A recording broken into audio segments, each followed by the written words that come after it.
When we study war, we often just look at the big events, turning points, and statistics of them. But what about people living during these times? What was life like for people that were going, and those that stayed behind? Well, this is what I'm going to answer today. Hi, my name is Isaac, and this is the human side of World War II.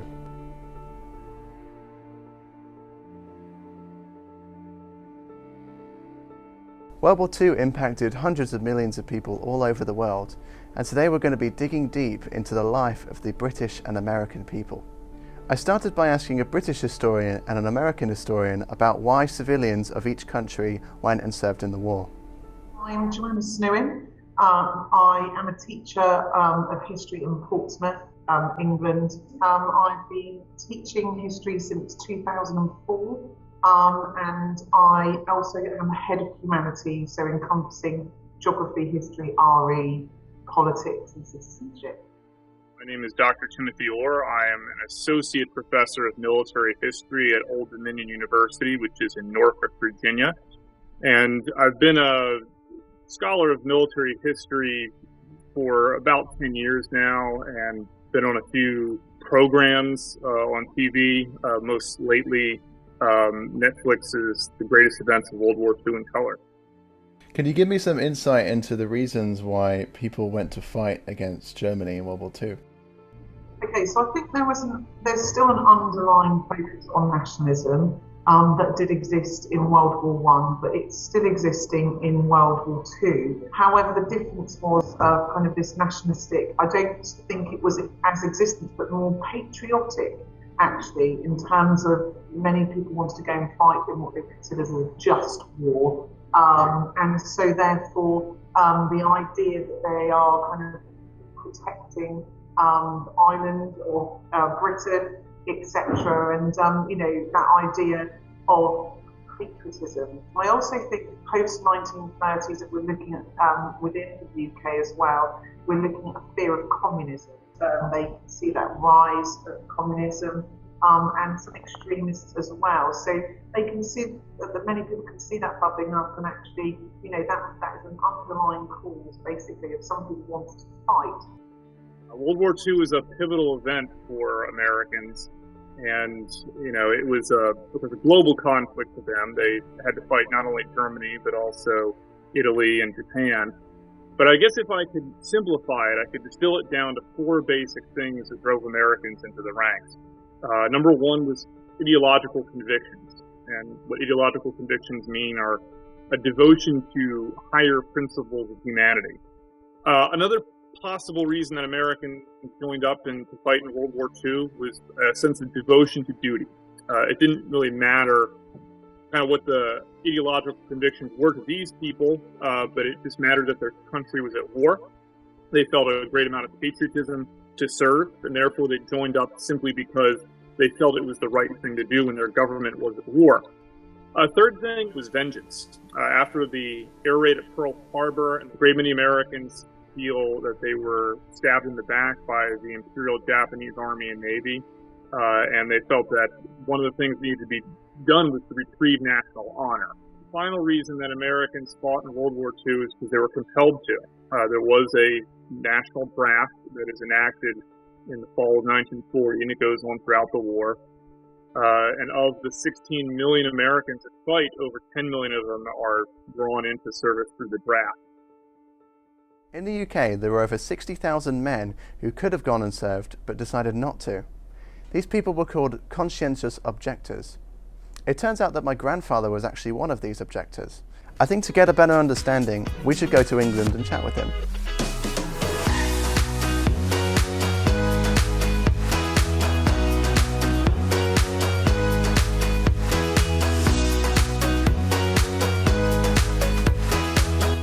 So here we are in the south of England, and this is my grandfather, Graham. Hello. Graham was born in 1936 in the southern coastal town of Barry, Wales. Barry itself was bombed heavily during World War II because it was a thriving coastal town. He was about 10 years old when the war ended, and I began by asking him about his experiences of growing up during the conflict. Well, there was a lot of activity in the town. We were taken to school, and it was a bit of worrying time because they didn't know how it would affect us, because our school was high on a hillside, and it was very, very pronounced that any planes coming in, they thought we'd be a direct target. So they built some air raid shelters close to the school so all the children could run in if there was an air raid siren. And my mother used to give us a big cuddle, and I didn't know why until after the war, when she said, we thought, very dramatic, she thought, oh, we might never see you again. Well, of course, we didn't think like that when we were young. During the war, there were bombs dropping close, not far away. We had that experience. It was a bit scary on times. They were very close, actually. And not that many, but Barry was a very thriving docks. It was a place where they brought loads of tanks and weapons for D-Day landing. It was a hustle and bustle, and troops were camped everywhere around the town, on all the spaces. They were camped out, ready to embark to go to D-Day landing.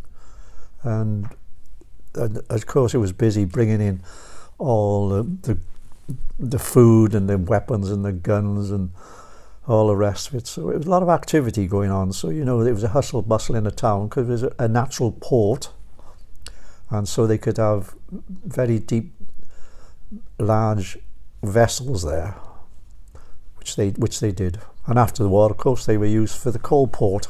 A lot of mines in Wales, and it was a natural port, so it was very, very busy for a long time.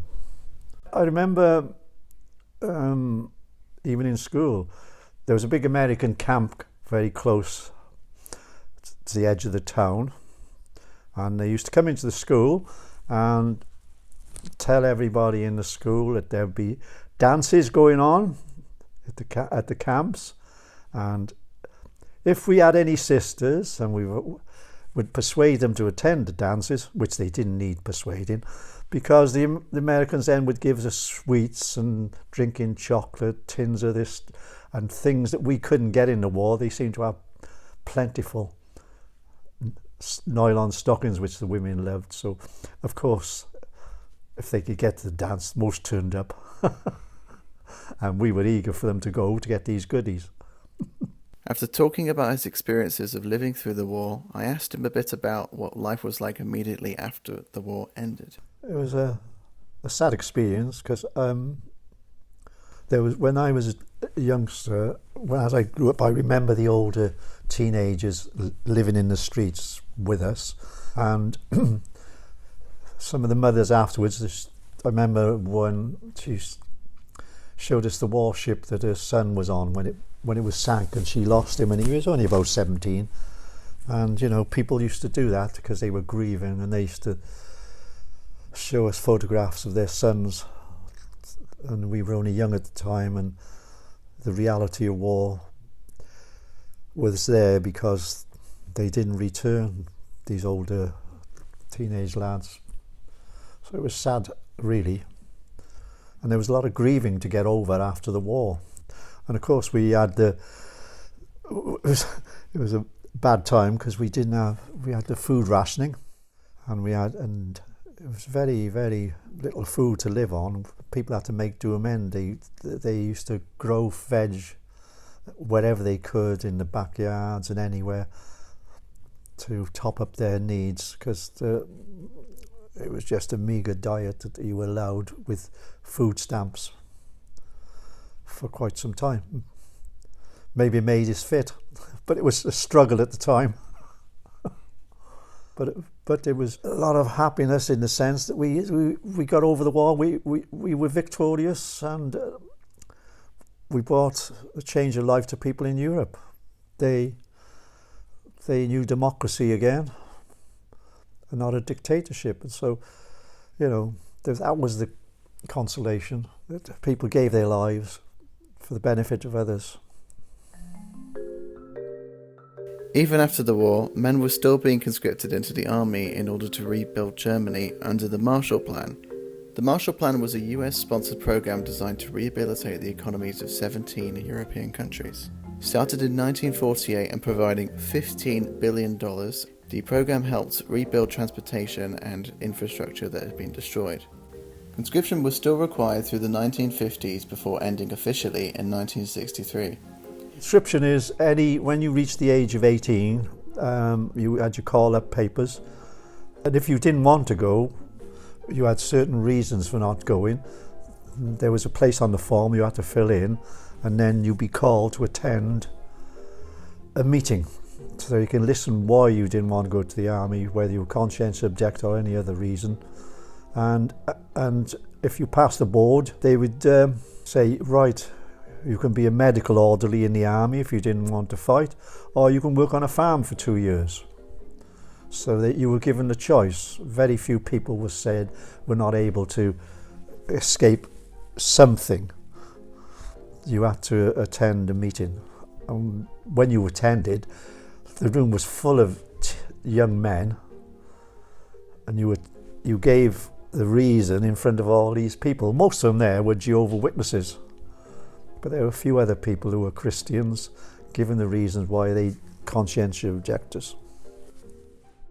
A conscientious objector is an individual who has claimed the right to refuse to perform military service on the grounds of freedom of thought, conscience, or religion. Before we speak to my grandfather, let's hear from Joanna about why people generally objected and some of the things they had to do when they were objecting. So it's quite an interesting factor with World War II, because obviously this is considered as more of a just war.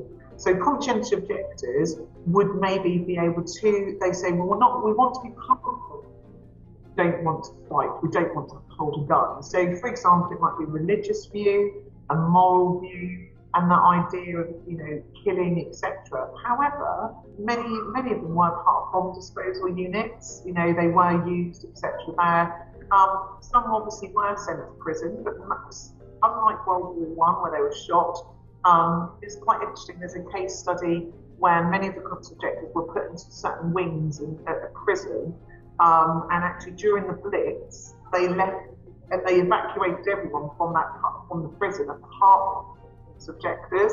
So the treatment was not obviously as bad as World War I, where you were shot, but there was still quite negative treatment of conscientious objectors. So it was more effort, but not necessarily fighting.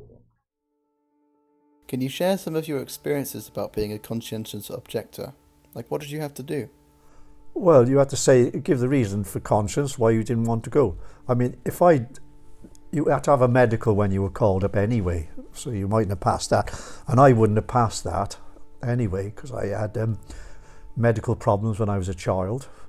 But because I wanted to be a conscientious objector and tell people I was a Christian, and I didn't think it was a good idea for me to fight people and try to kill them. And also another reason, it was I was 18, and that was 1954, and conscription was coming to an end in 1956 or something like that, and people were wondering why they were still calling up teenagers to go to train in the army. They didn't think it was necessary anyway. So, but I wanted to go and give my reason, and I was told I could be a medical orderly or work on a farm. So I chose to work on a farm for 2 years. I worked on a very large farm where we looked after hundreds of sheep and cows and all the rest of it. And it was a very interesting life, very healthy. So at the time you were objecting, how many people were also doing the same? Oh, there were lots and lots of young men objecting to go in for lots of different reasons, religious reasons or other reasons. But it depended on what the panel said. You just sat in front of the panel, the chair, and you spoke to these three elderly gentlemen, if I remember right, and they'd listen to your reasons, and obviously you had to think about it very carefully before you spoke. You had to prepare yourself, and in front of all these people, so that was a good way of testifying. But I listened to other young men, and Some people, even Jehovah's Witnesses, a lot of them went to prison because they wouldn't go into the army. But I went as a Christian to give my testimony. You know, it wasn't an easy time for young men who had reasons for not going to war. But the war was finished 1945, and this was 1950s. So, you know, time had passed and people were just objecting to being conscripted, in other words, because they were in jobs that they liked. Some were even married. And so really they felt very angry at being conscripted. I then decided to ask my grandfather about his family experiences in the war and what their reaction was to him objecting. I told them what I was doing. They went well along with it. And my father, he at one time was in the Marines before he became a Christian, so he just left it to me, to my own conscience, what to do. And when my uncle Ted, he was in the Burma army, and he unfortunately spent 5 years in a Japanese camp, and he suffered terribly, and he came back really mentally affected. In fact, for years he would never go out in the day, only in the night time to walk around when there wasn't a lot of people around. It took him quite some time. And I remember we worked on the docks. I was a docker and he was a docker, and unloading ships. And they used to have Japanese boats in after the war, and of course he was very angry at the time because it affected him so much. And you know, he had to take time to adjust, like a lot of other people coming back from the war. It was very horrific experiences they had, and they had to adjust.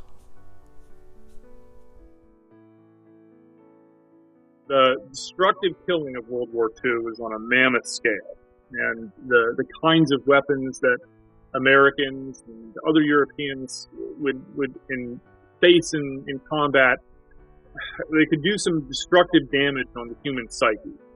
And the thing about it was, nowadays we kind of understand what this emotional damage is called. It's called post-traumatic stress disorder. But back in those days, the psychological society had not coined that phrase yet. It wasn't recognized as a legitimate psychological problem.